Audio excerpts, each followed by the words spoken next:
Break के बाद आपका स्वागत है। मधुबनी के जयनगर से नेपाल के जनकपुर धाम कुर्था तक भारत मैत्री ट्रेन सेवा आज से शुरू हो जाएगी। 8 साल बाद दोनों देशों के बीच मैत्री ट्रेन सेवा शुरू होगी। भारत के प्रधानमंत्री नरेंद्र मोदी और नेपाल के प्रधानमंत्री शेर बहादुर देउबा आज ट्रेन को हरी झंडी दिखाकर रवाना करेंगे। रंग बिरंगे फूलों से ट्रेन सज धज कर तैयार है। सुरक्षा के कड़े इंतजाम के बीच तैयारी पूरी कर ली गई है। भारत के प्रधानमंत्री नरेंद्र मोदी और नेपाल के प्रधानमंत्री शेर बहादुर देउबा दिल्ली से वीडियो कॉन्फ्रेंसिंग के जरिए हरी झंडी दिखाकर शुभारंभ करेंगे। ट्रेन को रंग बिरंगे फूलों से सजाया गया है। इसको लेकर जयनगर में तैयारी पूरी कर ली गई है। स्थानीय लोगों को इस कार्यक्रम का लाइव कवरेज देखने के लिए बड़े पंडाल बनाए गए हैं, जिसके लिए बड़े बड़े कई एलईडी लगाए गए हैं। भारत नेपाल मैत्री ट्रेन सेवा को चालू होने को लेकर दोनों देश के नागरिकों में काफी खुशी देखी जा रही है। फूलों का काम अभी सजने में तैयार जयनगर। तो 8 साल बाद दोनों देशों के बीच मैत्री ट्रेन सेवा की शुरुआत हो रही है। दोनों देशों के बीच पीएम आज हरी झंडी दिखाएंगे। मैत्री ट्रेन शुरू होने से दोनों देशों के बीच आने काफी खुशी देखी जा रही है। भारत नेपाल के बीच मैत्री ट्रेन की आज से शुभारंभ हो रही है। तो आज से भारत मैत्री ट्रेन सेवा आज से शुरू हो जाएगी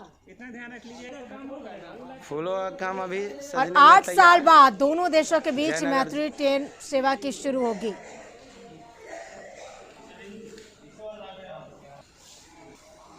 और भी बहुत सारा फूल यहाँ पे आप देख सकते हैं।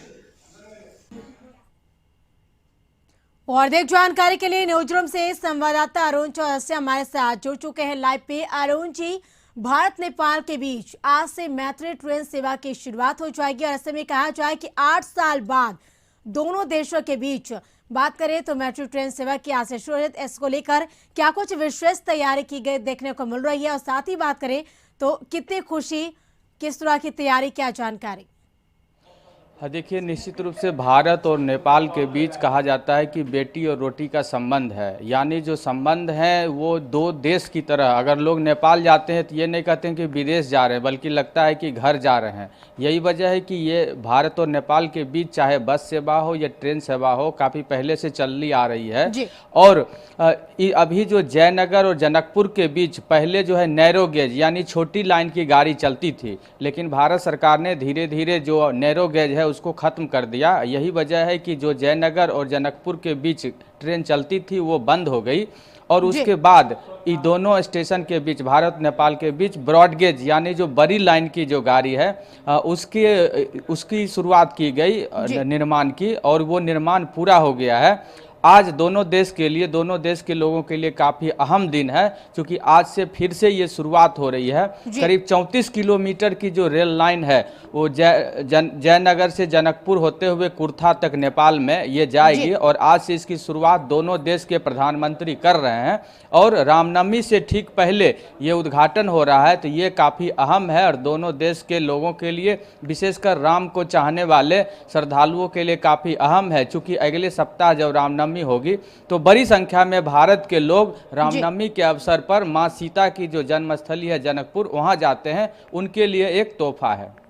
बिल्कुल अरुण जी, देखिए बात करें क्योंकि 8 साल बाद दोनों देशों के बीच मैत्री ट्रेन सेवा की शुरुआत हुई, तो जाहिर सी बात है अगर सुरक्षा के लेकर हम बात करें तो क्या कुछ सुरक्षा के मद्देनजर तैयारी कर ली गई है वहां पर, क्योंकि वहां की तस्वीर भी आप हमारे साथ साझा कर रहे हैं? सुरक्षा के मद्देनजर, चूंकि ये जो उद्घाटन समारोह है दिल्ली में दोनों देश के प्रधानमंत्री, भारत के प्रधानमंत्री नरेंद्र मोदी और नेपाल के प्रधानमंत्री शेर बहादुर देउबा, दोनों संयुक्त रूप से वहां से ही ऑनलाइन इसका उद्घाटन करेंगे, हरी झंडी दिखाएंगे। इसके साथ ही जो स्टेशन है भारत का जो जयनगर है और नेपाल का जनकपुर के साथ ही जो भी स्टेशन है, करीब 7 स्टेशन है, सभी स्टेशनों को सजाया गया है, संवारा गया है। और इसके साथ ही भारत और नेपाल के क्षेत्र में जो भी स्टेशन है तो वहाँ की स्थानीय पुलिस और सुरक्षा कर्मियों को लगाया गया है विशेष रूप से, ताकि किसी प्रकार की गड़बड़ी ना हो और ये जो खुशी का पल है उसमें किसी तरह का खलल ना पड़े। बिल्कुल, देखिए दोनों के बीच जाहिर सी बात है जब मैत्री ट्रेन की शुरुआत होगी तो लोगों में खुशी की भी लहर देखने को मिल रही होगी।